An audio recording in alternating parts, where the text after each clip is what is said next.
아까 법회 끝나고 가는데 어떤 분이 길에서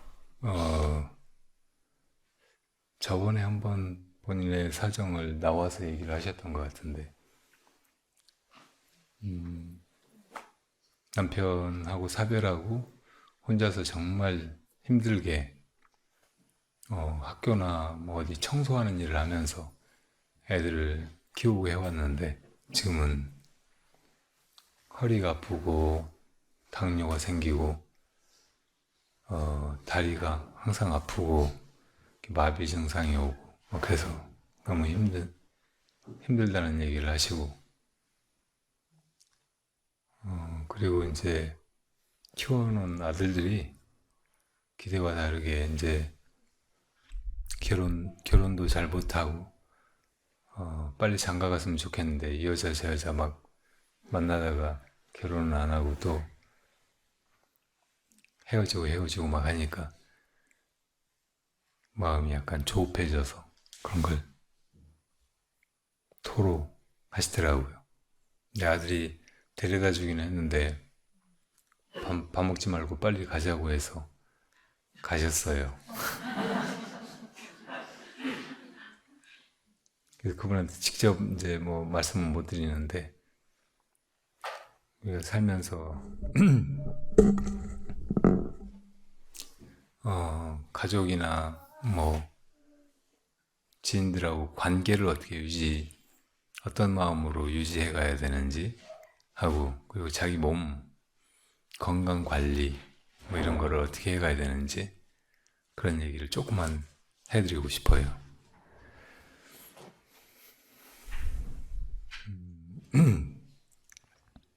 오전에 그 본문 내용 중에 이 인생이 여행과 같은 것이라고 하면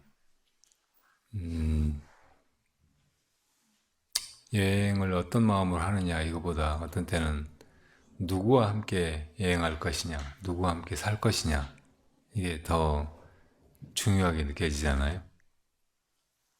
그래서 누구와 어떤 관계를 맺고 그렇게 나아갈 것인가 이게 별로 의미 없고 결국은 다 헤어져서 남남이고 그렇기는 한데 우리들한테 실질적으로 정말 많은 고민이 되고 혹시 이제 잘못된 인연을 만나서 그런 관계를 정리하지도 못하고 계속 거기 끄달리고 마음이 불편하고 인생의 제일 큰 골칫거리가 되고 그것 때문에 자기 인생이 이렇게 망가지고 힘들고 하다고 느끼면 안 되니까 어떤 사람과 관계를 맺을 것인가 또 그런 관계를 어떻게 유지시켜 갈 것인가 이런 게 중요한 문제인 것 같아요. 많은 인연은 사실은 지난 세월에 우리가 심어두었던 그런 씨앗에 따라서 이렇게 맺어져요. 부모의 인연이라든지 살면서 자기 인생에 정말 큰 영향을 미치는 그런 인물들은 되게 다 자기가 찾아서 이 사람하고는 친구가 돼야 되겠다. 또 평생 도반이 되겠다 이렇게 결정하기보다 그냥 그렇게 주어지는 경우가 대부분이죠. 그러니까 그건 어떤 경우에는 그냥 받아들여야 돼요.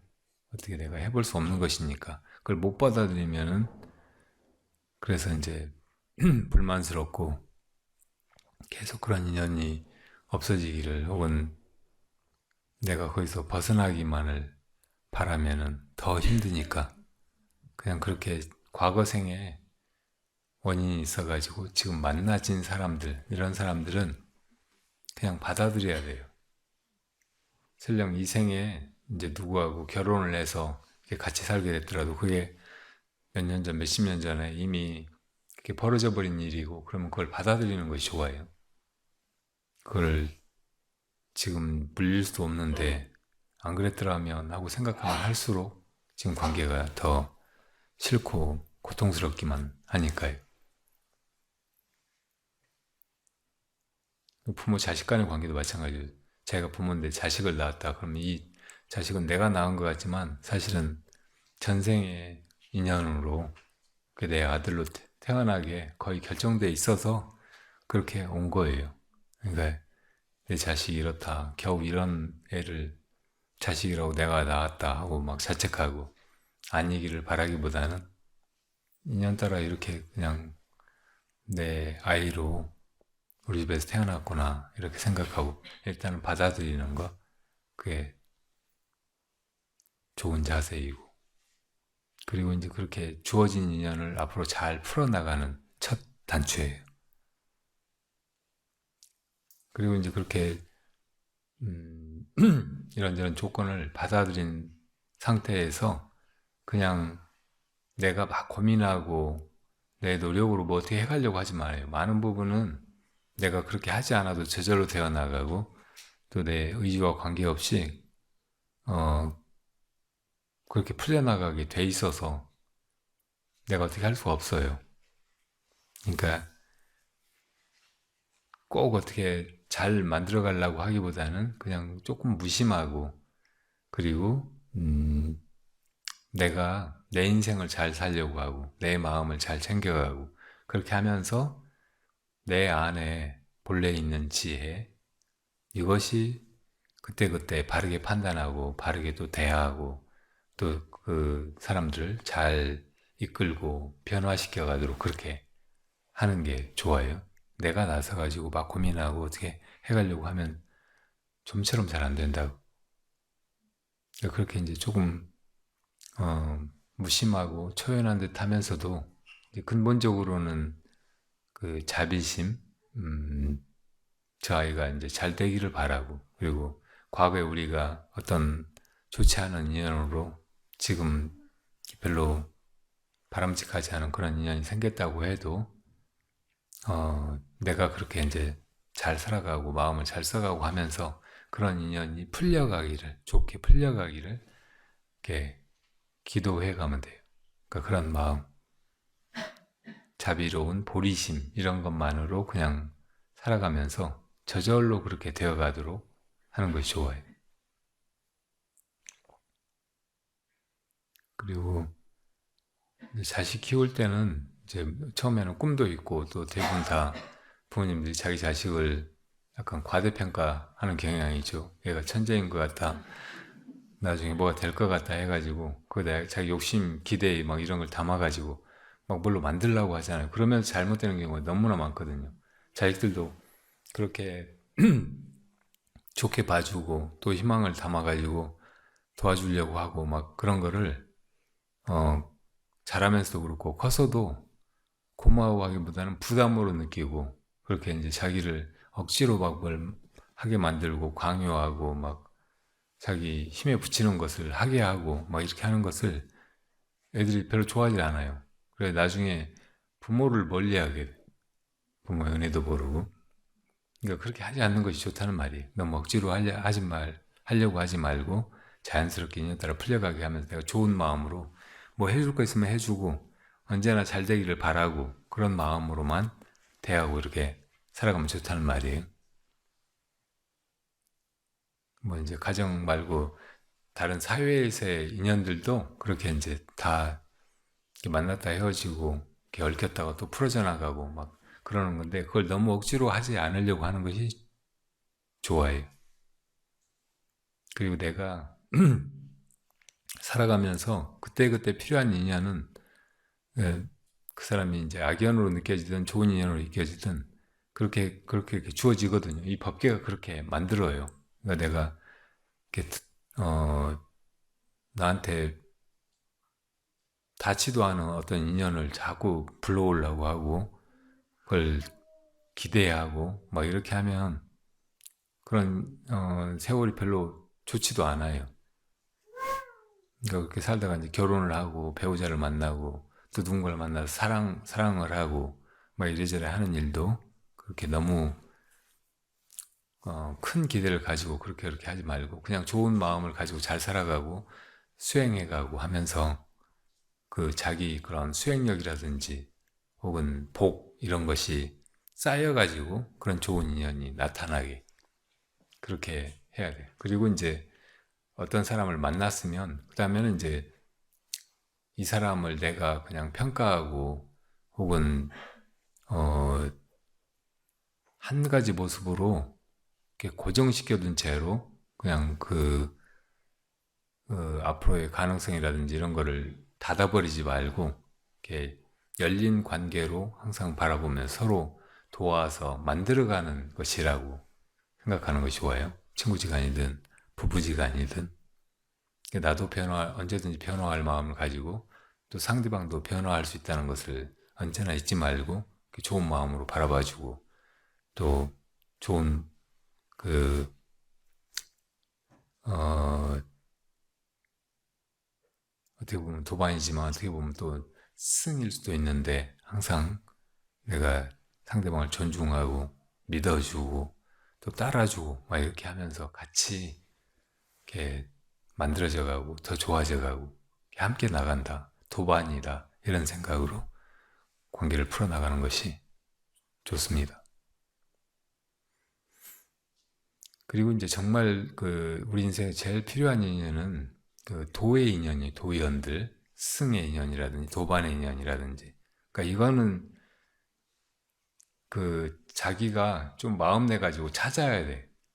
그리고 그렇게 기도도 하고 좋은 스승이 만나지기를, 좋은 도반들이 함께 갈 수 있기를, 내가 좋은 승가나 뭐 그런 수행자의 무리에 낄 수 있기를 이렇게 바라고 적극적으로 어떤 때는 찾아보고 그렇게 해가지고 사실은 우리가 마음을 다해서 누구와 함께 갈까 고민할 때 찾아야 될 인연들은 그런 도연들이에요.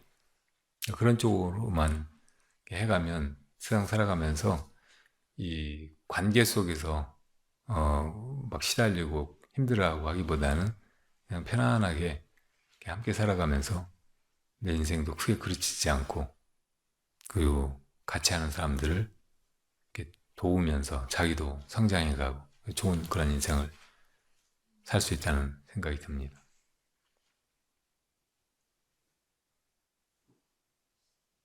자식을 이렇게 어려서부터 좀 독립심을 길러주고 나중에 적당한 나이가 되면 홀로 설 수 있게 그렇게 해주고 그리고는 이제 조금 마음속에서 정리를 하는 것도 굉장히 중요한 문제 같아요.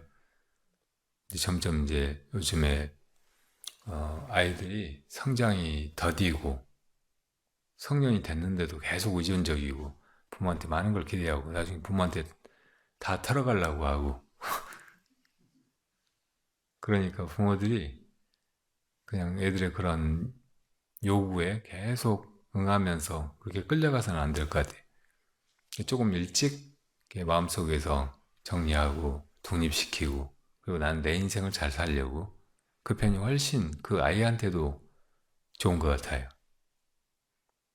그런 마음으로 자식을 대하고 길러가면 좋을 것 같고 그래서 나중에는 이제 자식도 인생의 도반처럼 그렇게 여겨지게 서로 잘 사는 것에 대해서 또 수행해 가는 것에 대해서 대화하고 탁마하고 그렇게 살아갈 수 있다면 좋지 않을까 그런 생각이 듭니다. 옛날에 좋은 그 제가 불자들 그러니까 수행도 이루고 또 집안도 다 그런 길로 이끌고 했던 분들 있잖아요. 인도의 유마거사나 또 중국의 방거사, 우리나라의 부설거사 이런 분들이 그런 분들이 세연에 매여가지고 거기서 막 쩔쩔매고 막 이러지도 저러지도 못하고 하지 않고 일찍 사실은 구도심을 일으키고 집안도 그냥 다 떠나서 어디 산속에 들어가서 수행만 하고 그럴 마음이었지만 근데 그런 분들은 다 이제 그런 인연을 함부로 버리지 않고 그런 분들도 같이 도반이 돼서 함께 나가면 더 좋지 않겠나 이런 생각을 가지고 욕망 집착으로가 아니고 그런 도심으로 함께 수행을 하고 그런 구도의 길을 간 거예요. 그래서 다 이루고 여러분들도 기왕 부모 자식 간의 인연, 부부 간의 인연으로 이렇게 만나지고 했으면은 가족들 다 그렇게 도연으로 하나가 되게, 다 서로 도반이 되게 그렇게 갈 수 있으면 아주 좋을 것 같아요. 지금 여기 앞에 앉은 네 사람이 그렇게 가는 중인 것 같아서 아주 보기 좋습니다. 그리고 여기 또 가족이 같이 모녀간에 모자간에 오신 분들이 이렇게 많은 것 같은데, 사실은 세상의 모든 사람들이 가정 안의 문제라든지 또 직장 안의 문제, 인생 안의 문제 막 이런 거를 해결하려면 다 이렇게 기본적으로 불심을 가지고 주변의 인연들을 이렇게 도연으로 여기고 그렇게 살아가야 돼요. 그럴 때만 답이 있고 미래가 희망이 있고 인생이 헛되지 않지. 지금처럼 이렇게 살아가지고는 아무리 조건이 좋아지고 문명이 발전하고 세상을 이렇게 저렇게 막 바꿔간다고 해도 사는 사람들이 별로 행복하지도 않고, 그리고 인생의 내적인 성장이 잘 이루어지지가 않아요. 그러니까 이렇게 복잡한 관계, 정말 많은 통신이나 뭐 연락 이런 것이 막 빈번하고 막 수시로 상대방과 접촉하고 말을 주고받고 막 하는 이런 관계망 속에서 살아간다고 해도 이런 게 별로 의미가 없어요. 그러니까 그런 옛 모범들을 생각해서 이 세상에서의 관계들이 다 도연으로 이렇게 변화해 갈 수 있도록 내가 관계 자체를 그렇게 바라보고 또 그렇게 만들어 가려고 노력하고 이렇게 해갈 때만 우리 삶이 갈수록 더 빛이 나고, 나이 들어가면서도 허무하고 마음속에 헤엄만 남는 게 아니고 그 반대로 참 잘 살아왔다, 이렇게 일상에 온 게 참 좋은 일이었다, 이렇게 떠나는 마당에도 참 잘 왔다 간다, 다 고맙다, 이런 생각이 들 것 같아요. 그리고 이제 자기 몸에 대해서 우선 우리가 몸이 아니고 마음이라는 것을 기본적으로 전제해야 해요. 다 사람들이 이제 이 몸으로 이 세상에 왔고 그래서 이 몸을 자기라고 생각하면서 이렇게 살아가고 있잖아요. 그러니까 이런 전도된 관점, 어리석은 생각으로는 이 몸을 잘 관리하고 끌고 갈 수가 없어요. 아무리 무슨 체력 단련을 하고 별 약을 먹고 막 보양을 하고 운동을 하고 막 이렇게 한다고 해도 계속 이 몸이 짐덩어리고, 그리고 나중에는 이제 자기를 등지고 막 병들어서 있는 거 뭐 없는 거 다 털어먹고 결국은 떠나버리고, 나중에는 이제 씁쓸하고 배신감만 남고 고통만 남고 그렇게 만드는 게 우리 육신이잖아요. 내가 육신이 아니에요. 최소한 우리의 정신은 이 육신하고는 분리되어 있는 거예요. 육신 안에 깃들어 있고 육신 속에서 그 정신 활동이 일어나고 있기는 한데, 어떤 때는 이 육신하고 아무 관계없이 자기 정신작용이 벌어지잖아요. 예를 들어 꿈만 꾸면 몸은 여기서 시체처럼 누워 자고 있는데 별짓을 다 하잖아요. 꿈속에서. 그 마음이 다 하는 거잖아요. 그러니까 내가 육신이 아니고 마음이라는 뜻이에요.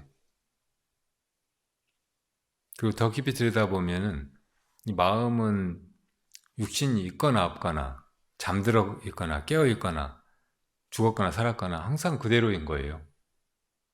그러니까 내가 마음이라고 생각해야지 육신이 나라고 생각하면서 거의 끄달리고 그것이 해달라는 거 쫓아가고 거의 쩔쩔매고 그 종노릇이나 하고 있어서는 인생이 정말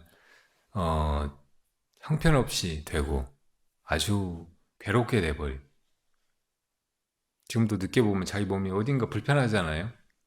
항상 이게 뭔가 불편해하고 무슨 고통을 나한테 끼치고 있는 게 이 몸뚱아리라. 부처님이 이 육신을 병고의 주머니라고 있잖아요. 병고가 들어있는 주머니야. 거기 병고밖에 없어요. 이걸로 내가 덕보거나 즐거움을 느끼거나 하는 건 잠깐 작은 부분들이고 나머지는 다 순 고통, 부담, 힘겨움 이런 거밖에 못 느끼는 거예요. 그러니까 이 육신한테 너무 끌려가지 않는 것이 좋아요. 그리고 정말 아까 그 아니비설신이 색상의미촉법 얘기했잖아요. 네, 아니비설신이가 나 혹은 나의 내면이라고 생각하고 색상의미촉법 이것은 다 밖에 있는 거 경계라고 이렇게 생각을 해요. 근데 지금 이 덩어리를 가진 이건 경계일까요? 아니면 근일까요? 이건 경계예요. 눈으로 보이는 거, 이런 모양을 가지고 있는 거, 이것도 안근으로 대한 색신 경계예요. 그리고 이렇게 무슨 감촉을 느끼고 있잖아요, 몸으로. 그러니까 그 감촉, 그 자체는 촉이라고 하는 색성향 미촉법 중에 촉이라고 하는 그 경계란 말이에요. 그러니까 그 촉을 이 물질로 된 이 몸뚱이가 느낀다 이렇게 생각하면 안 돼. 그걸 느끼고 있는 것은 신근이라고 신근. 그러니까 신근이 이 몸이 아닌 거예요. 어떤 때는 몸을 통해서 느끼기도 하지만 생시에는 어떤 때는 뭐 상상으로도 뭘 느끼잖아요. 우리가 언제 누구한테 맞아가지고 아팠던 거 그거 생각하면 지금도 아픈 느낌이 든다고. 근데 그 아픈 느낌을 느끼는 그것은 이 몸이 아닌 거예요. 그 마음속으로 느끼는 거지. 그러니까 그게 신근이라고. 꿈꿀 때 뭐 누구한테 맞아가지고 아프다. 그러면 이 몸은 사실은 그런 느낌을 전혀 안 느끼고 있잖아요. 근데 마음속의 신근, 그것이 그런 맞아서 아픈 느낌을 느끼고 있는 거라고. 그러니까 신근이 마음이지 이 육체가 아니란 말이에요.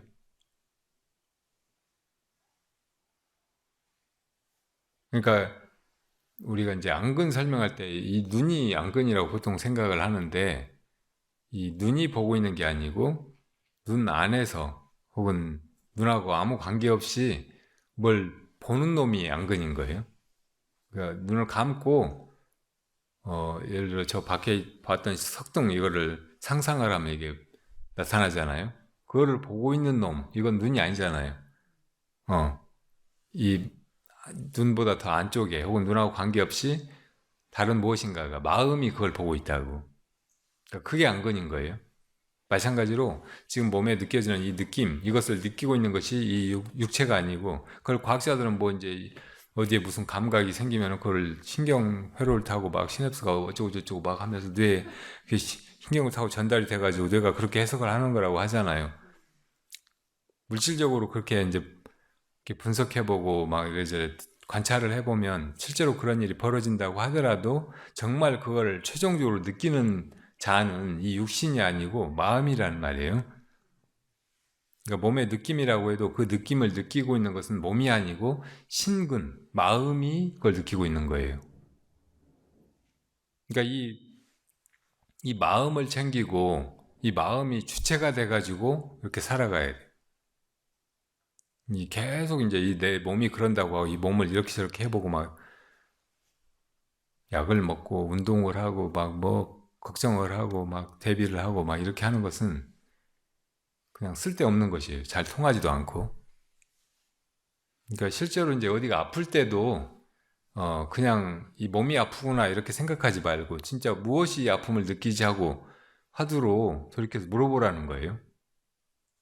그러면 그 신근은 사실은 아픔을 느끼는 자이면서 아픔하고 아무 관계가 없는 거예요. 그게 안 아프기도 해. 옛날에 그런 그 화두 공안 들어보신 적 있잖아요. 운문선상가가 돌아가실 때가 돼가지고 심하게 앓았어요.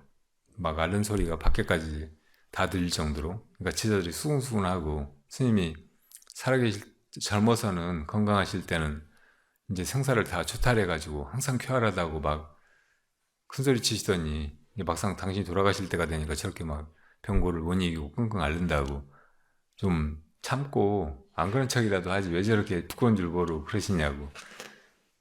그리고 어떤 사람은 막 떠나기도 하고. 그러니까 어떤 제자가 이제 눈 밝은 제자가 찾아갔어요. 그걸 확인하려고. 그래서 앓는 스님께 스님 이렇게 아프신 중에 아프지 않은 것이 있습니까? 하고 물었어요. 그러니까 알턴 운문선서가 있다 하시는 거예요. 그러니까 그게 무엇입니까? 다시 물었더니 아이고야 아이고야 또 막 앓는 거예요. 이게 무슨 뜻일까? 아이고야 아이고야 아프지 않은 게 뭐냐고 했는데 아이고야 아이고야. 일단 논리적으로만 연결을 해보면 아이고야 아이고야 하는 놈이 아프지 않다는 뜻이에요. 아프지 않은 놈이란 뜻이라고. 아이고야 아이고야 하는 놈은 아까 말한 신근이겠죠. 아픈 걸 느끼는 그 놈, 그 마음. 근데 그것이 느끼고 있구나 이걸 분명하게 자각하면 그건 또 안 느끼고 있는 거예요. 그 아픔하고 관계없어. 이 이치를 적용을 잘 해봐야 해. 어디 아플 때. 특히 지금 뭐가 아프다고 하는가 이렇게 화두를 잘 들고 그 아픔을 느끼는 놈, 이놈에 집중을 해봐요. 그러면 이상하게 이놈은 아프지도 않고 아픔하고 아무 관계없다는 것을 느낀다고. 뭐 이제 다른 근을 통해서 느껴지는 이제 고통, 막 이런 것도 다 사실은 그런 식으로 벗어나야 되는데 특히 우리가 이제 몸으로 이 생로병사의 고통을 일차적으로 느끼니까 그거를 수행으로 돌이켜가지고 항상 무엇이 이 아픔을 느끼는가 이렇게 물을 줄 알아야 된다고. 그게 물을 줄만 알면 사실은 거기서 벗어나 버리는 거예요. 죽음도 그렇게 사실은 벗어나야 돼. 죽을 때 내가 죽는다고 해도 두려워하거나 막 혼비백산하고 안 죽으려고 막 발악을 하지 말고 무엇이 죽는가, 무엇이 죽음을 겪는가 이렇게 물으면 돼. 그럼 그놈은 죽음을 겪기는 겪는데 지가 안 죽는 거예요. 이렇게 병이나 괴로움에서, 죽음에서 벗어나는 것이라고. 그래서 이제 여러분들이 젊을 때보다 나이 들어가면서 점점 더 여기저기 아프고 심한 병이 걸리기도 하고 해가지만 이거를 평소에 해둔 수행으로 이렇게 질문을 바꿔서 아이고 왜 이렇게 아플까 혹은 어떻게 해야 이 병을 떨칠까 막 이렇게 하지 말고 무엇이 이 아픔을 느끼는가 이렇게 그냥 돌이켜 묻는 것으로 그걸 그냥 벗어나 버려야 돼 자기 마음이. 물론 이제 인연 따라서 이제 그 병으로 죽을 수도 있겠죠. 그러면 그때도 또 뭐가 이렇게 죽는가 이렇게 해버리면 되는 거지. 그거 막 나으려고 나을 인연도 아닌데 막 기를 쓰고 막 거기다 다 쏟아붓고 막 하다가 죽으면 얼마나 참 힘들기만 하고 안타까운 일이에요.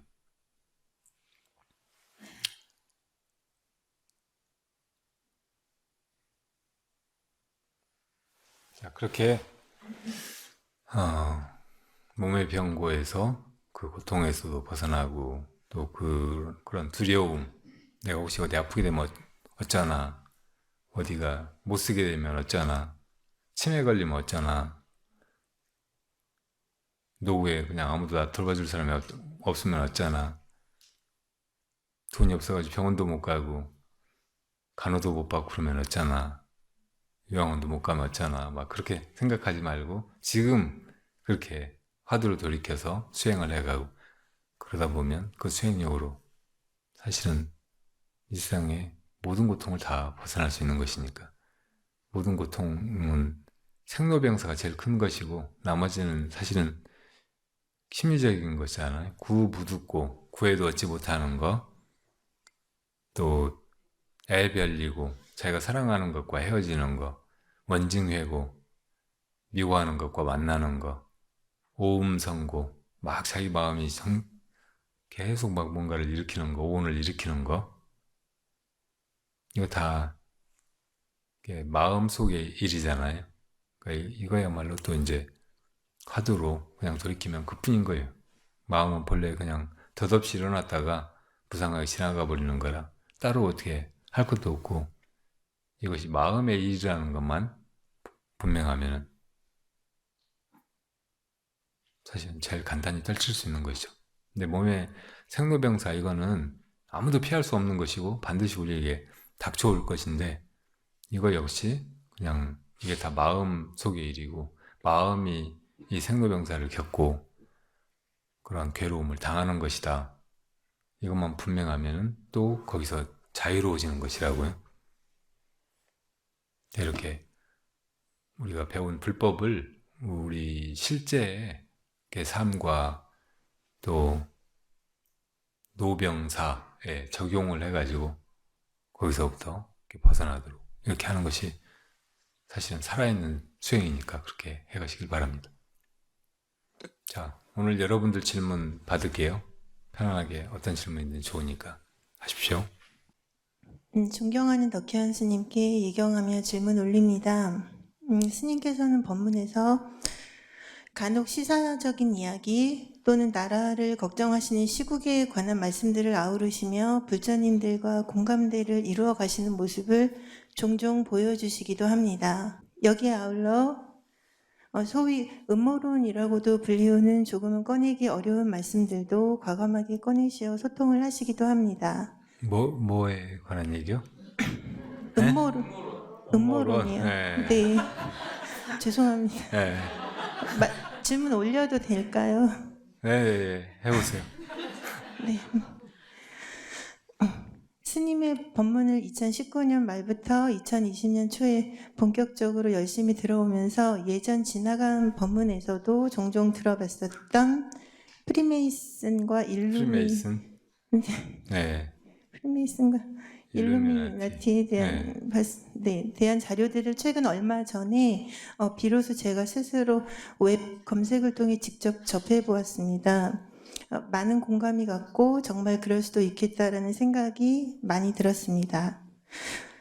스님을 통해 간접적인 이야기로 들었을 때와는 전혀 다른 무언가 알 수 없는 공포감이나 절망감 그리고 무력감 같은 것들도 함께 마음속을 휘덮어버리는 느낌이었습니다. 아무튼 그런 감정들이 한꺼번에 몰려와서 스님께서 이런 정보나 자료들을 접하셨을 때 느끼셨을 감정이 어떠하셨을는지가 가히 상상이 가고도 남음이 있었습니다. 그런데 우리가 이런 정보를 접할 때 그럴 수도 있겠구나 하고 수긍하고 일상생활로 돌아와 평소와 같은 평정심으로 살아가기에는 너무나도 어마어마한 충격적인 이야기들이 많고 기존에 우리가 알고 살아가던 상식적인 틀 속에서 우리를 완전히 흔들어 놓게 되는 이러한 정보들을 스님께서 불자님들과 소통을 하셨을 때 그것을 간접적으로 또는 직접적으로 접하게 되는 사람들이 어떤 마음가짐을 지니고 살아가야 하는지 또한 저처럼 생각지도 못한 충격이나 공포심에 사로잡혀 오히려 모르는 게 약, 아는 게 병이 될 수도 있는 이런 정보들을 접하고 나서 두려움이나 공포심, 절망감 또는 무력감에 빠져 삶의 의미를 어디에 두고 살아가야 할지 모르고 방황할 수도 있겠다 싶은 사람들의 마음은 스님께서 어떻게 토닥여 주시면서 방향을 설정해 주실 수 있으신 것인지 아니면 어떤 방향 제시의 계획이 있으신 것인지 그리고 또한 나 자신은 어떻게 마음을 추스려야 하는 것인지를 하루하루 미시적인 문제에만 끄달려 삶에 끌려다니는 제게 너무나 거시적인 안목을 던져주곤 하시는 스님께 문득 이와 같은 질문을 올리고 싶어졌습니다. 무조건 세상에는 이런 문제가 있고 참으로 공포스럽고 절망적이구나 하는 한탄과 무력감에 휩싸인 절망적인 문제 제시에만 그치고 만다면 차라리 이것을 모르고 사는 우매한 중생 노름이 더 행복한 것이 아닐까 하는 조금은 어리석은 한 생각에 스쳐 지나가기도 했습니다. 이럴 때 이런 절망감이나 공포감 또는 무력감 속에서 삶의 올바른 방향을 어떻게 잡고 당당하고 꿋꿋하게 나가야 하는 것인지를 그 문제 제기를 던져주신 스님께서 해결의 방향 또는 해결의 방향 또한 명확하게 제시해 주셔야 한다고 여겼기에 스님께 이런 질문을 올리게 되었습니다. 부처님의 법은 절대 진리의 세계라고 스님께서 말씀을 하셨었는데 앞서 말씀드린 음모론과 같은 이야기들은 엄밀히 말해서 상대적인 세계의 이야기가 아닐런지요. 이것이 상대적인 하는 스님의 말씀처럼 하나의 상황을 놓고서도 양쪽 편에 서서 이것조차도 서로 자신들에게 유리한 방향으로 이용해 먹으려고 혈안이 되어 있는 모습이란 것을 이런 음모론 속에서도 저는 발견을 하였습니다. 이에 대한 스님의 의견은 어떠하신지도 궁금합니다. 두서없이 마구 써내려간 글이오나 마음은 진심이오니 해량을 해주시면 고맙겠습니다. 네. 고맙습니다. 두서가 없지 않고 아주 오랜만에 이렇게 잘 정리된 완벽한 질문을 본 것 같아요. 제가 한 2년쯤 전인가 뭐 낙타의 옆에서라는 소설 같은 글을 쓴 적이 있는데 그거 보신 적 있으세요?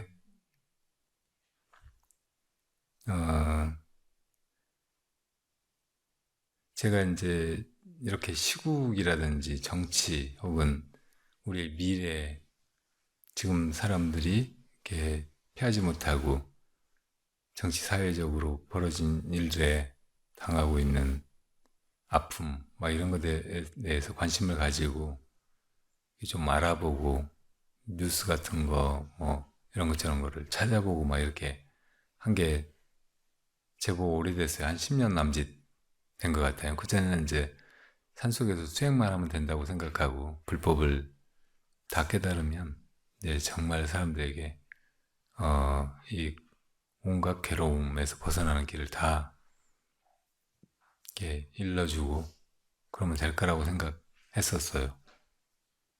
근데 이제 그런 사회적인 문제나 이 세상이 어떻게 돌아가는가에 대한 뉴스 뭐 이런 정보를 이렇게 찾아보고 더 접하게 되면 될수록 이게 무엇이 사실인가 참 무엇이 진실인가 판단하기가 어렵게 느껴지더라고요.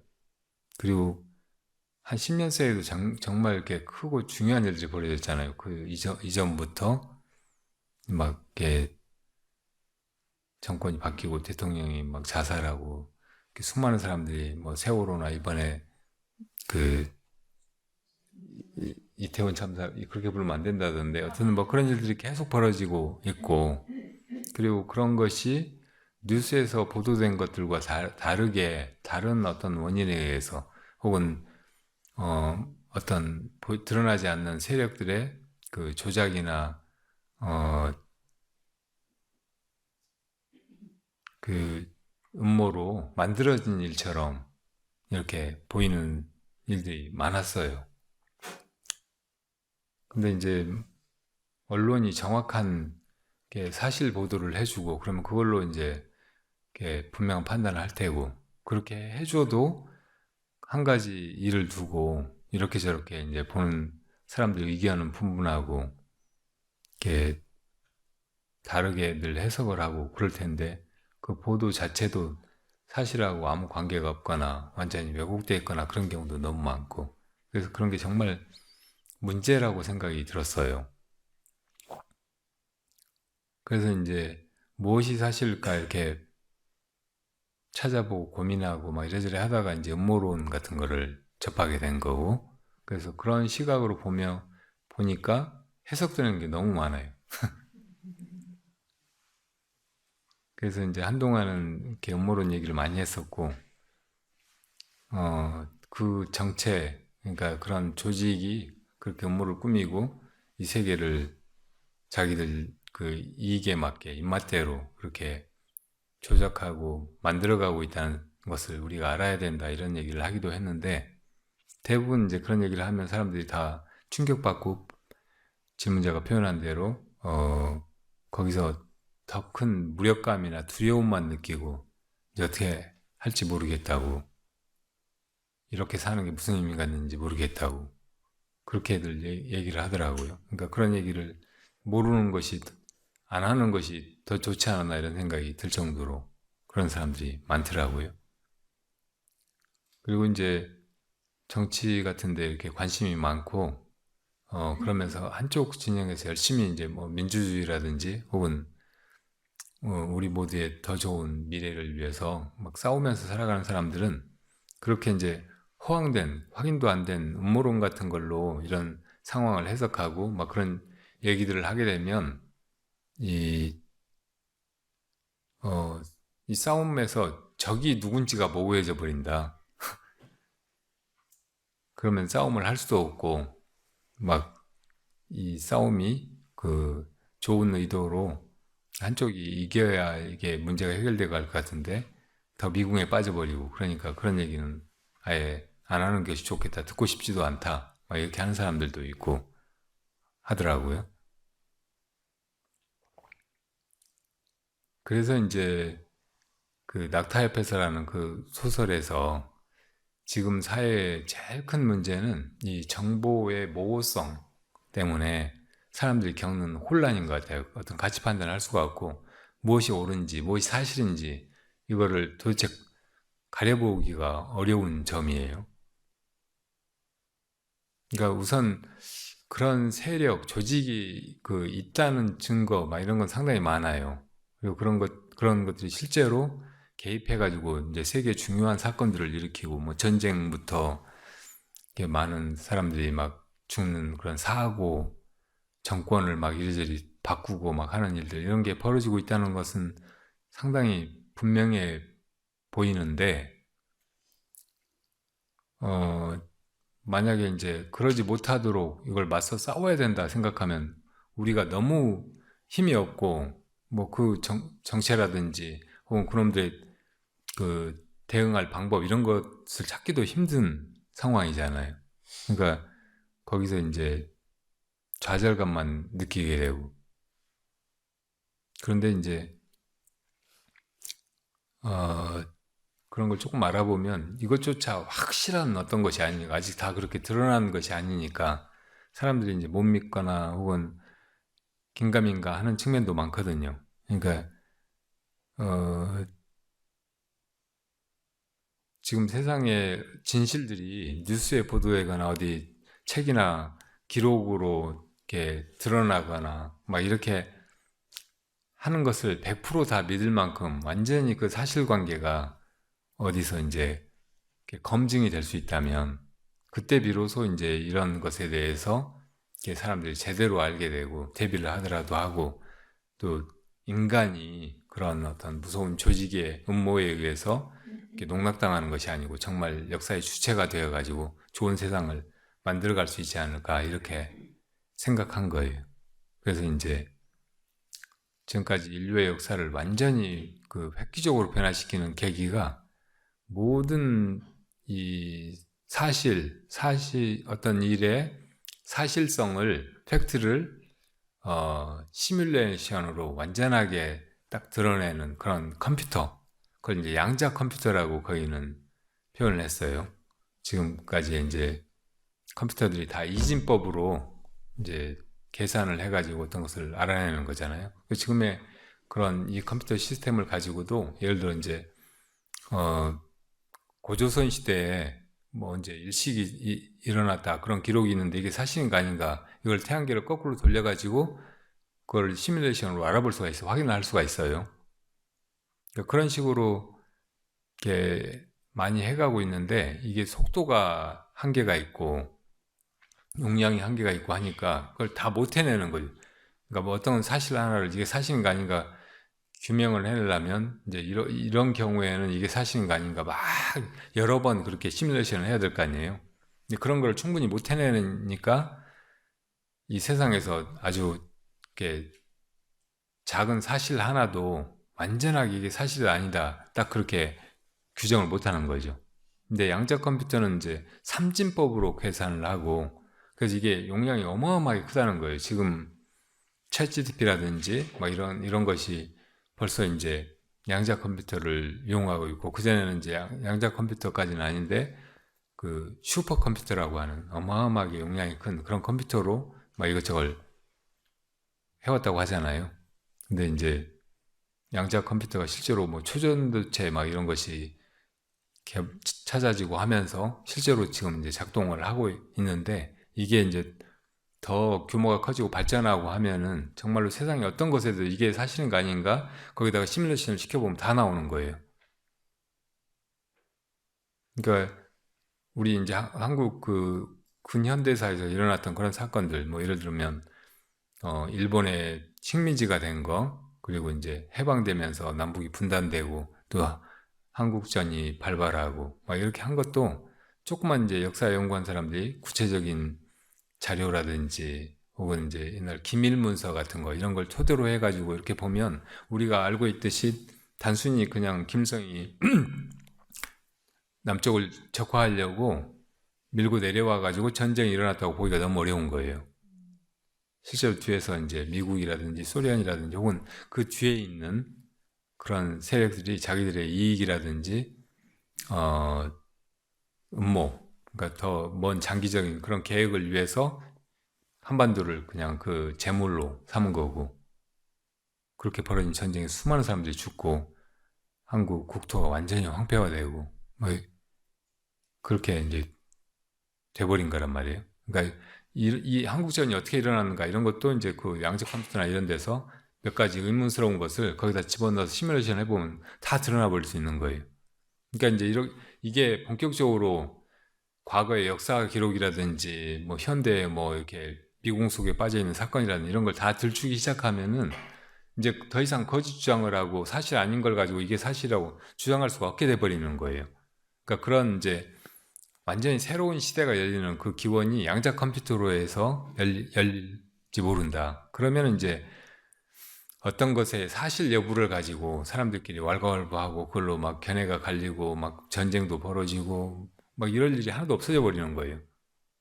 그러면서 사람들이 이제 정말 관심을 가지는 거는 우리가 어떻게 더 행복한 일상을 살아갈 것인가, 어떻게 이 삶을 더 유용하게 나의 행복 그리고 모두의 행복을 위해서 쓸 것인가, 그런 문제밖에 안 남게 되는 거예요. 그러니까 그런 시대가 열리면은 진짜 이제 그 미래의 사람들이 하게 될 일은 놀고, 어, 놀고, 쉬고, 수행하고 하는 것밖에 없을 것이라고. 이건 이제 아주 낙관적인 전망이죠. 그 사이에 이제 이미 지금 그 발전해 있는 여러 가지 문명을 이 보이지 않는 세력들이 그걸 활용해서 조금씩 조금씩 이제 세계를 만들어가고 있고 사람들을 그 도구로 전락시켜가고 있고 막 이렇게 간다면은 나중에는 이제 뭐 동물농장이나 혹은 그 어떤 SF 영화 중에 타임이라는 게 있는데 여기다가 칩을 넣어가지고 이게 이제 자기 남은 수명을 표시하는 거예요. 그러니까 어릴 때 이제 뭐 20살까지는 그냥 살게 이렇게 해주는데 이제 나중에 일하고 뭐 이래저래 그냥 한 거 그런 걸 따라서 이 수명이 어떤 데는 늘어나고 일 안 하고 놀고 그냥 그러면 이 수명이 줄어들어 가지고 0이 되면 제거당하고 뭐 이렇게 되는 세계. 그러니까 뭐 AI든지 아니면 그 음모 세력의 그 우두머리에 있는 놈들이 그런 식으로 사람들 다 지배하고 그냥 일시키고 자기가 세상을 다 이제 조작해 가는 거예요. 그런 식으로 돼버릴 가능성도 있거든요. 뭐 호킹 박사나 막 이런 사람들도 만약에 이제 외계인들이 있어가지고 그 외계인들은 노출된다든지 혹은 AI가 이렇게 이제 그 도덕성을 떠나가지고 멋대로 발전하게 그냥 놔두면은 나중에 이것들이 인류를 파괴할지도 모른다고 그렇게 경고하고 있잖아요. 그냥 그대로 가면 그렇게 될 가능성도 많이 있는 거예요. 근데 만약에 그런 위험을 피해서 지금의 이제 컴퓨터 문명이 이렇게 잘 발전해 가면 제가 그 낙타협에서 쓴 대로 사람들은 이제 뭐 먹을 걱정, 또 일할 걱정, 또 사람들하고 관계에서 뭐 견해가 달라가지고 생기는 걱정, 막 이런 거 다 떨쳐버리고 그냥 이렇게 낙원처럼 이렇게 그냥 놀고 쉬고 또 이제 나중에 가서 이제 정말 사람들이 중요하게 생각하는 자기의 성장일 거 아니에요. 영적인, 내적인 성장. 그러니까 그걸 위해서 이 불교라든지 수행을 가르치는 그런 사람들이 뭐 이렇게 해야 된다고 하면 그런 걸 따라서 그냥 그렇게 수행하고 그렇게 사는 거죠.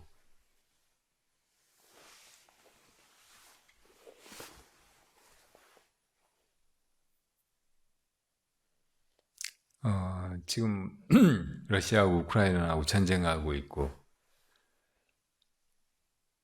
또 1, 2년 전에 코로나 바이러스가 사람들의 생활을 완전히 그렇게 이제 집 앞고 놓고 그랬는데 그 과정에도 이게 그냥 우연적으로 벌어진 사건들 같아 보이지가 않는 점이 많아요.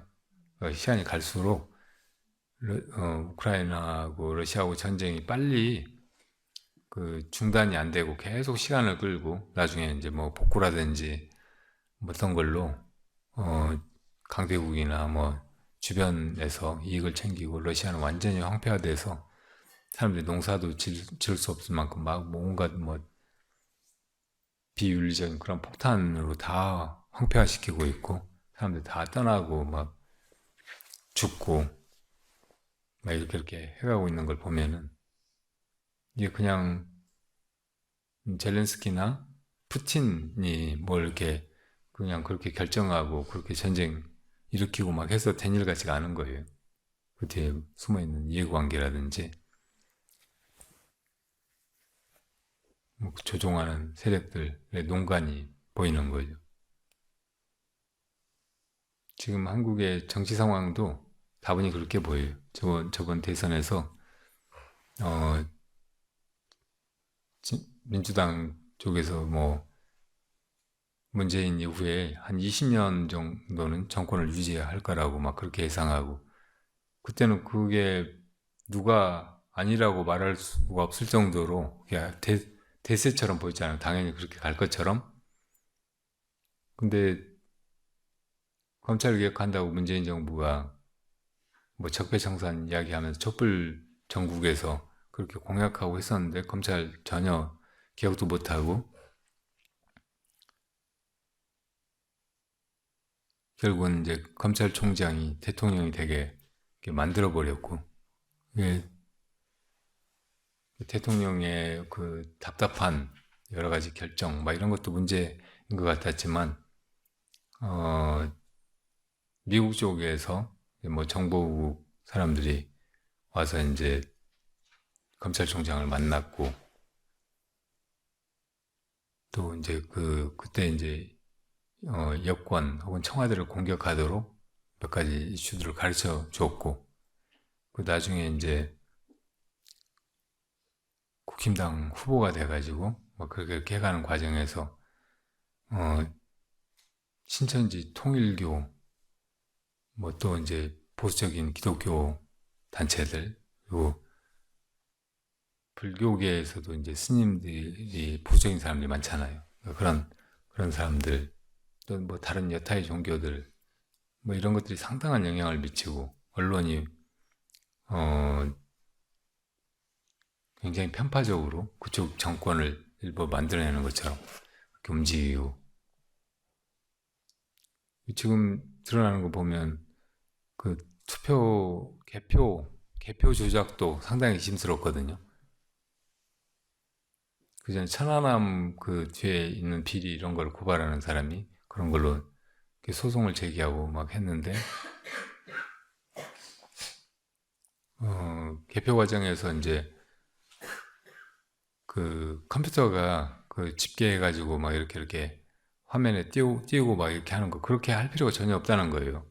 투표구마다 거기서 투표함을 옮기는 것 자체가 굉장히 위험한 일이니까 수개표로 하는 데서는 다른 나라에서는 다 그냥 거기서 열어보고 뭐 몇 사람이 몇백 장씩만 하면은 다 전체 집계가 금방 오히려 더 빨리 한 시간 안에 전국 집계가 다 돼버릴 수도 있다는 거예요.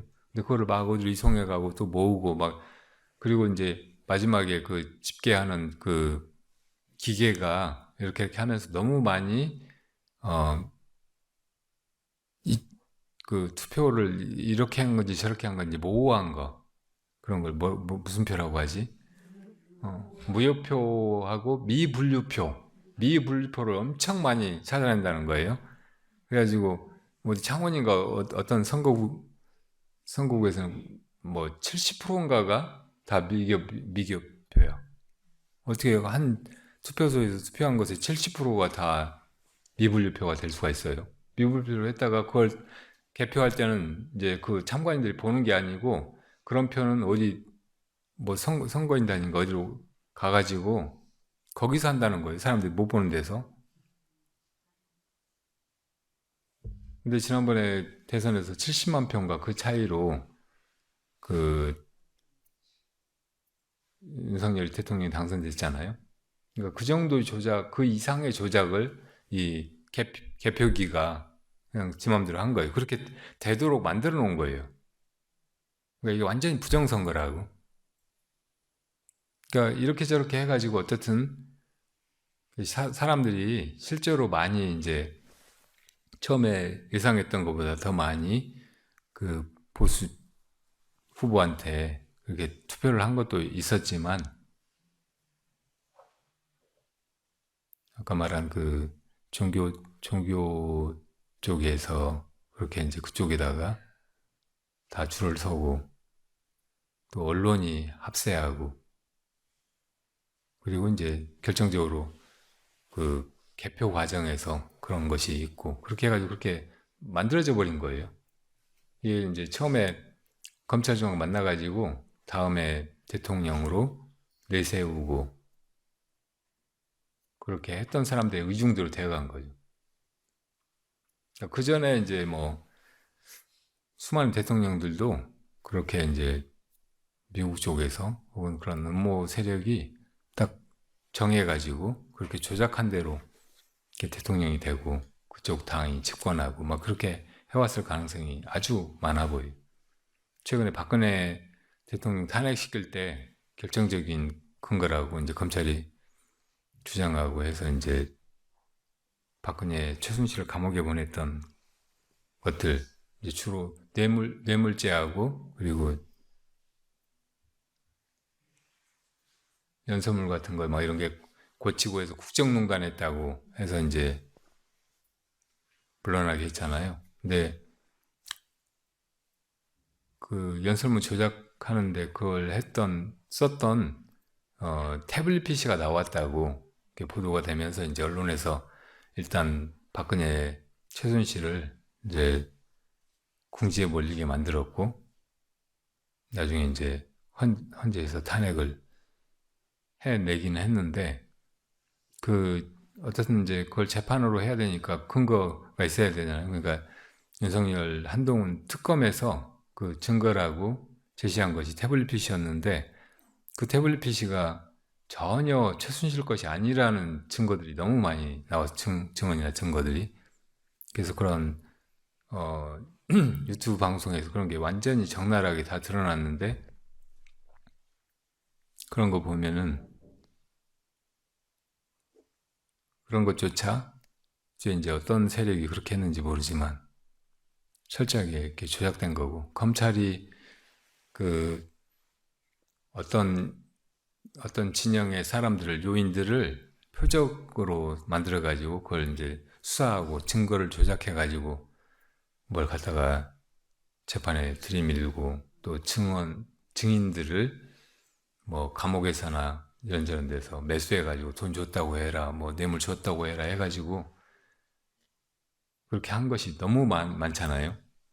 최근에 그런 것들이 계속 있었고 간첩 수사, 공안 수사 같은 거 이런 것도 분단 이후에 있었던 간첩단 사건들이 거의 다 조작된 거예요. 지금 보면은.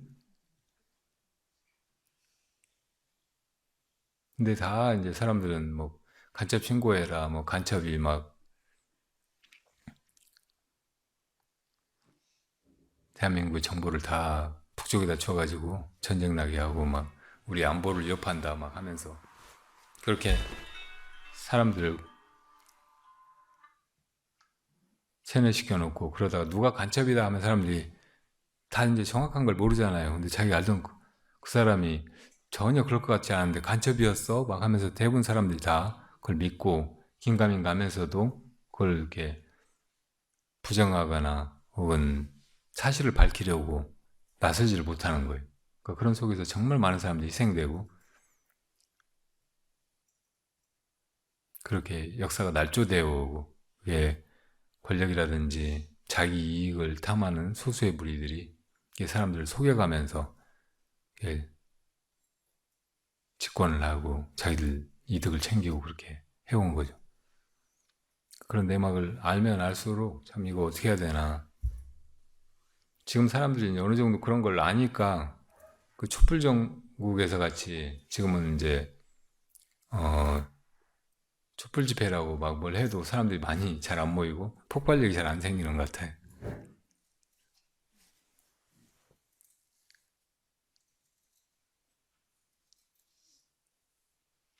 이제 제가 음모론 얘기하면 사람들이 이제 어느 정도는 수긍을 하면서도 한결같이 느끼는 심정이 무력감이나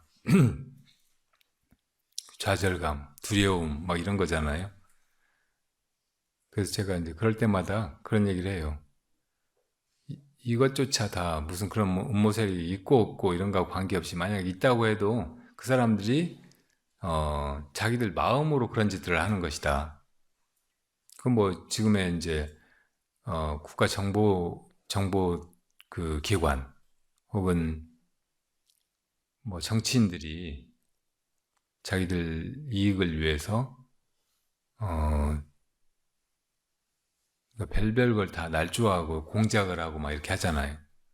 그러니까 그렇게 하는 것 같이 다 결국은 중생이 자기 이익을 위해서 그런 짓들을 하는 거예요.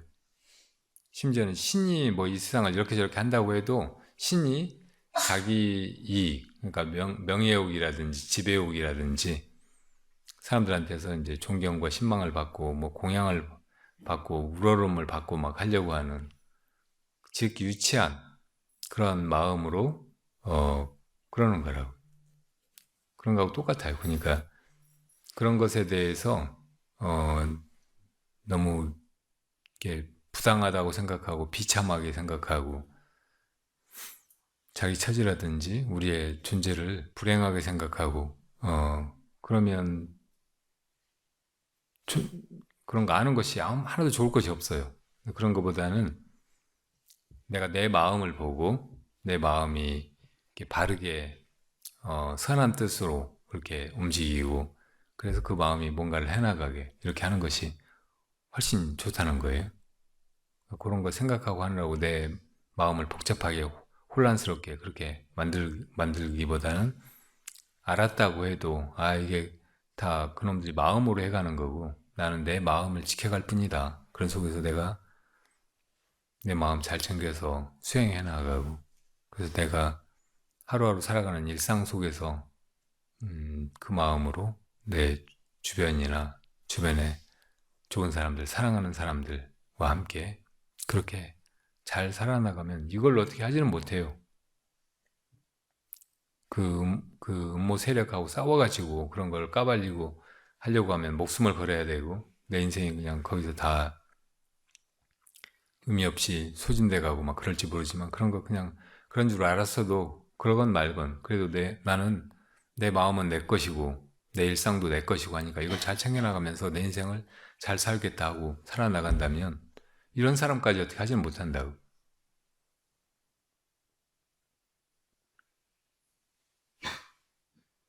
정말 지켜야 될 것이 우리 일상이고 우리 주변이고 내가 사랑하는 사람들이고 그리고 무엇보다 내 마음이고 이게 분명하면 그냥 그래도 괜찮아요. 그런 놈들이 없고 안 그러고 하면 더 좋겠지만 기왕 그렇게 해가고 있다면 맞서가지고 싸워가지고 그래서 내 인생 그냥 다 희생하고 말고 그렇게 하는 것보다는 그냥 그렇게 놔둬버리고 나는 내 자신의 마음과 내 가치 있는 인생을 챙기는 것이 훨씬 좋다는 말이죠.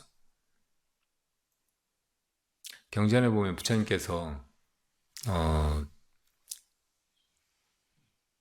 어떤 제자들이 이제 뭐 이런저런 인생의 그 의문점들, 그러니까 사실은 알기 어려운 그 근본적인 질문들이 있잖아요. 뭐 이 세계를 신이 만들었는가 아니면 그러니까 저절로 생겨났는가 원래 있었던 것인가 또 우리는 죽으면은 아주 없어져 버리는 것인가 아니면 뭐 다음 생에 있는 것인가 어디로 가는 것인가 뭐 이런 문제들에 대해서 막 이렇게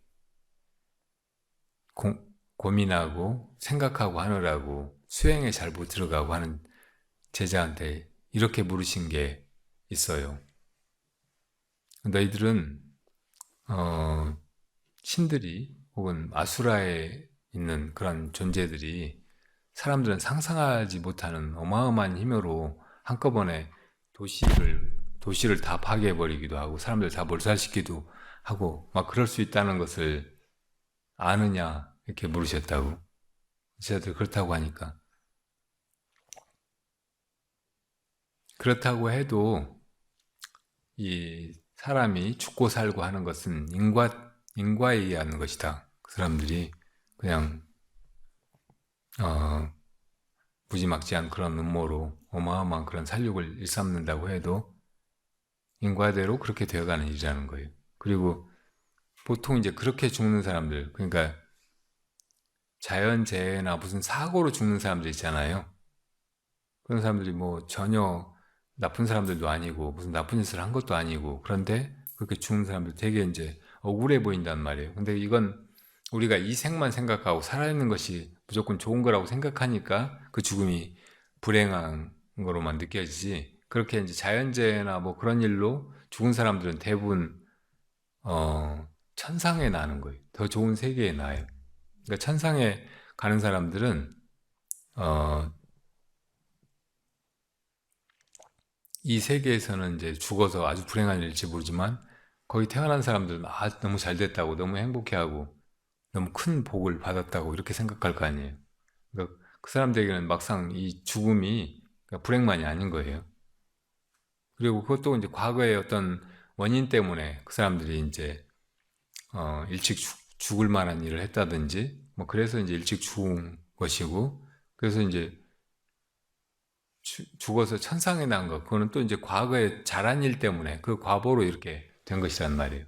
그러니까 그거 가지고 지금 살아있는 사람들이 그 사람 물에 빠져서 너무 안 됐다, 너무 큰 불행이다, 도대체 납득할 수가 없다고, 그렇게 착한 사람이 왜 그렇게 죽어야 돼, 막 이렇게 할 필요가 없다는 거예요. 근데 이제 또 그 전쟁에 나가가지고 막 이렇게 사람들 죽이고 어 많은 사람들이 한꺼번에 이렇게 몰살당하고 막 그럴 수가 있잖아요. 근데 그런 사람들은 대부분 또 과거의 악업 때문에 그렇게 당하는 거예요. 그 다음도 별로 안 좋은 곳에 태어나는 경우가 많아요. 그래도 그것도 이제 악업 때문에 그렇다는 거예요. 그러니까 그런 이제 사람들 한꺼번에 막 다 죽이고 도시를 파괴하고 막 하는 그런 신들이나 아수라 이런 존재들을 막 악인이라고 악행이라고 막 그렇게 문제 삼고 나가 싸우고 막 그럴 필요가 없는 것이죠. 그리고 그렇게 한 사람들은 또 이제 전쟁의 사람들을 그런 식으로 막 몰살시키는 사람들은 그런 사람들의 악행에, 그런 신들의 악행에 의해서 다음에 이제 악도에 떨어지거나 막 이렇게 돼버리는 거예요. 근데 어쨌든 그런 일이 이제 실제로 벌어질 수 있는 거죠.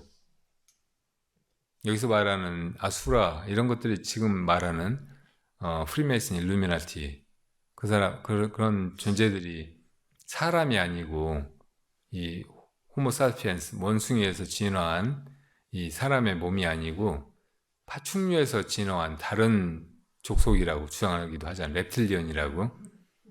이 사람들이 지금의 호모사피엔스하고는 완전히 다른 그 몸을 가지고 있고 다른 정신을 가지고 있고, 그래서 소시오패스처럼 공감 능력이 떨어진다는 거, 포유류가 아니어서. 그래서 막 그렇게 잔인무도한 짓을, 어마어마한 짓을 그냥 어, 계산이나 생각으로만 저지르는 거예요. 아무런 뭐 공감 없이.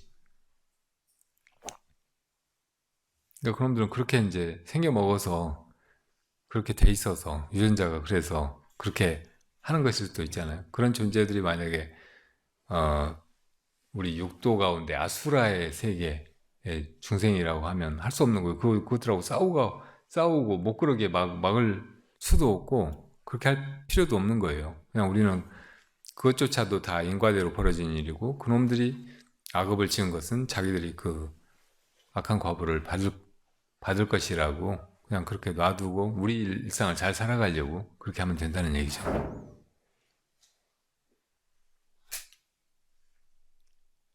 되게 논리적이고 명쾌한 질문에 막 횡설수설만 한 것 같은데 대충 그래야 되지 않을까 그런 생각이에요. 네, 네. 그러니까 뭐 우리 역사라든지 나라의 미래라든지 우리나라가 통일되고 뭐 좋은 나라를 만들어가고 세계 문명을 구제하고 선도하는 그런 국가가 되어가고 그러면 얼마나 좋겠어요. 근데 지금 이렇게 되어가는 거 보면 참 걱정스럽긴 해요. 근데 마지막 반전을 위한 새벽의 마지막 어둠 같기도 하고 잘 되기를 바라는 마음은 분명한데 선뜻 나서가지고 무슨 행동을 하고 이 막 지금 대통령이 저렇게 엉망진창으로 나라를 다 망가뜨리는 걸 빨리 막자, 어떻게든 끌어내리자 막 이런 얘기를 잘 못하겠어요. 제가 요즘엔 조금 그런 얘기를 삼가고 있어요. 무너지려면 무너지겠죠, 때 되면.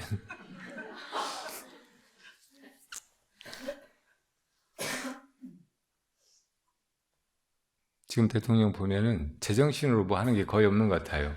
거의 다 술 기운에 혹은 어디서 시켜가지고 누가 점쟁이가 시키든지 미국이 시키든지 자기 마누라가 시키든지 해가지고 그냥 얼떨결에 반쯤은 취기로 막 그냥 그렇게 경거망동하고 횡설수설하고 막 하는 것 같아요.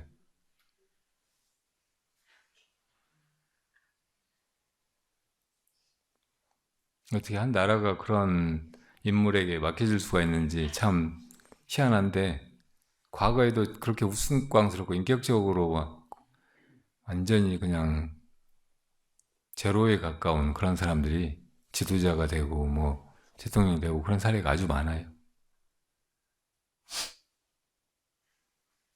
그런 음모 세력은 일부러 그런 사람을 그 지도자로 내세운대. 무모하고 앞뒤도 없고 자기 이익만을 위해서 모든 걸 다 무슨 일이든 저지를 수 있는 사람을, 아주 무능하고 어리석고 그리고 좀 멀쩡한 사람들 대부분 다 이 의식을 파괴하듯이 무엇으로라도 마약이나 뭐 이런 걸로라도 막 그렇게 만들어가지고 그 조종한다는 거예요. 그리고 기본적인 원칙이 divide and conquer예요. 그러니까 양 진영으로 나누어 서로 싸우게 만드는 거예요. 그러니까 아주 어리석은 리더들이 이끌고 막 그냥 사람들이 앞뒤 없이 막 진영으로 나뉘어가지고 싸우게 만들어요. 지난 100년은, 그러니까 20세기는 거의 이제 이념, 그러니까 동서의 그런 냉전 구도를 만들어가지고 자본주의를 이렇게 민주주의라고 믿고 공산주의는 전체주의라고 말하고, 또 공산주의에서는 자본주의 진영을 그냥 빈익빈 부익부가 사람들의 인권이나 생존권 자체를 위협하는, 제일 좋지 않은 봉건의 잔재로만 그렇게 매도하고, 그 이념을 위해서 자기들이 생각하는 좋은 사회를 위해서 다른 적대하는 세력을 제거해야 된다고 막 싸우고 전쟁하고 서로 죽고 죽이고 하는 그런 방식으로 이 뒤에 말을 가지고 조종하는 그런 세력들이 세계를 조종해 왔다는 거예요. 1, 2차 세계대전을 만들고 한국전쟁, 베트남전쟁, 여기저기 작은 나라에서 벌어지는 온갖 국소 분쟁 막 이런 걸 통해가지고 계속 다 그렇게 지배해왔다는 거. 다 어디서 둘로 나뉘어가지고 싸운 것으로 막 이 모든 일들이 이루어져 왔잖아요. 21세기 들어와서는 약간 이제 국가 간에도 좀 다극화되고, 그리고 분쟁도 조금 더 복잡해지긴 했는데 기본적으로는 다 나눠가지고 서로 싸우게 하는 거예요. 지금 한반도는 여전히 20세기의 그런 그림자 위에서 펼쳐지고 있고, 요즘의 세대들은 이제 뭐 그런 역사도 잘 모르고 부모님 세대가 겪었다고 하는, 할아버지 할머니가 겪어왔다고 하는 그런 고난의 시간은 뭐 알려고도 하지 않고 지극히 개인적이고 자기 그냥 잘 먹고 잘 사면 된다 그렇게 생각하고 살고 있고 부모님들도 그렇게 키우고 있고 그렇게 교육을 시키고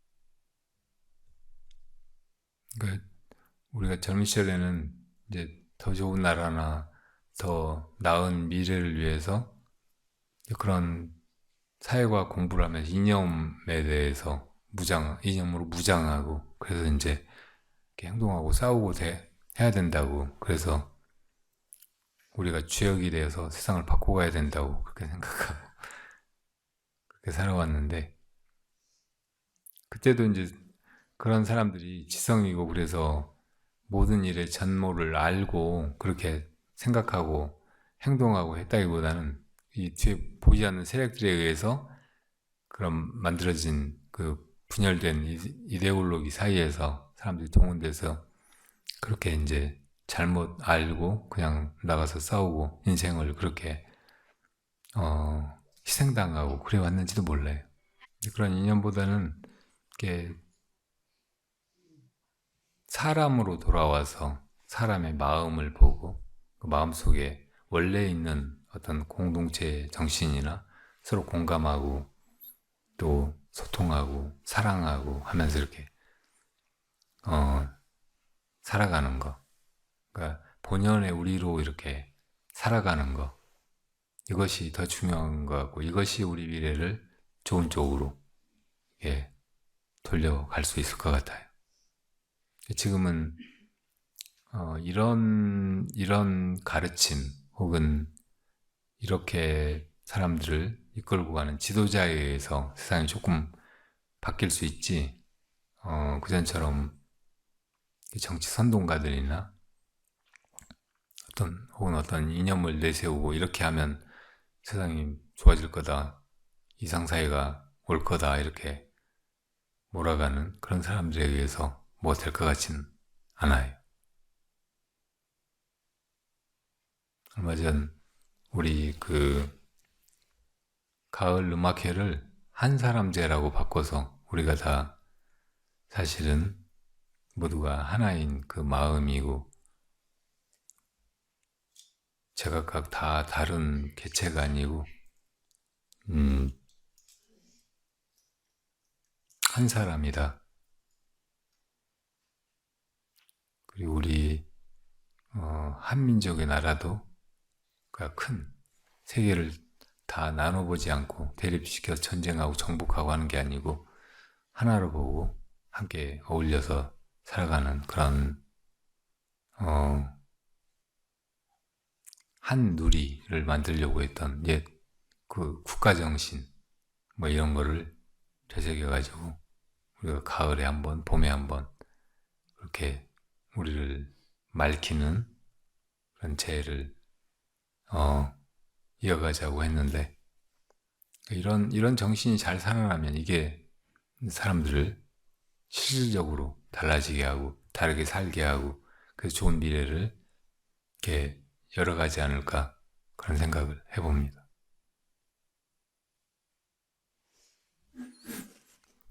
네, 시간만 많이 지났는데 다리 아프시겠어요? 또 질문 있으면 이제 간단히 대답해드리고.